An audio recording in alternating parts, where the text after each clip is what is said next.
We only have what we give, and we can only give what we get. Today, I would like to give my thanks and share a story to a lady that changed my life in 15 minutes while doing volunteer work at Habitat for Humanity. For those of you who don't know, Habitat for Humanity is a club that takes old houses or builds completely new ones and turns them into well built homes for low income families. Anyways, I started Habitat for Humanity freshman year of high school because my mom forced me to join this club.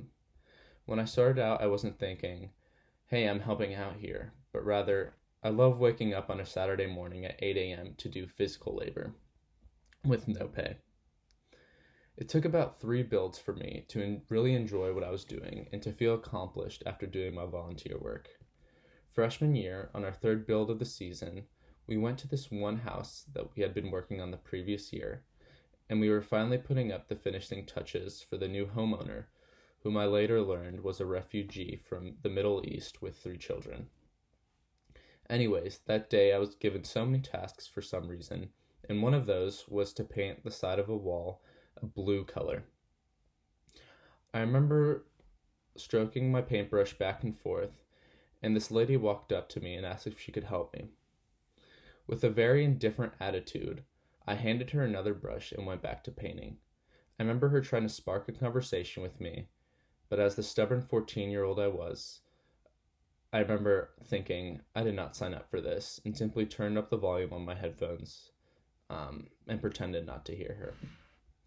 About 2 months passed and the house was complete, and one of the staff members, John Michael, sent us a picture of the family moving into the new house. Turns out the lady I was talking to and helping paint was the same person that moved into the house. I was shocked and in a very confusing manner. I felt proud and also extremely embarrassed. This poor woman, who decided to help out on her own house that had already been taken care of by volunteer workers, did so without calling any attention to herself. If I had known, I would have acted completely different, acted a lot nicer, worked with more of a purpose. But this is the point. The reason why I tell you this is because this person, even though we talked for less than 5 minutes and let alone I didn't even get her name, really impacted how I go about helping others and with the way I treat people. She made me realize that we should help others without expecting anything in return, a thank you, or any praise or reward of some sort, and that we should do so unconditionally. We should help others through the kindness in our hearts and do something positive for someone other than yourself. Act the way you do around your enemy as you do with those you love. I remember feeling so ignorant about the way I felt Habitat for Humanity before this build, but it taught me a valuable lesson that I hold dearly to this day, and thanks to the lady that's name is still a mystery to me.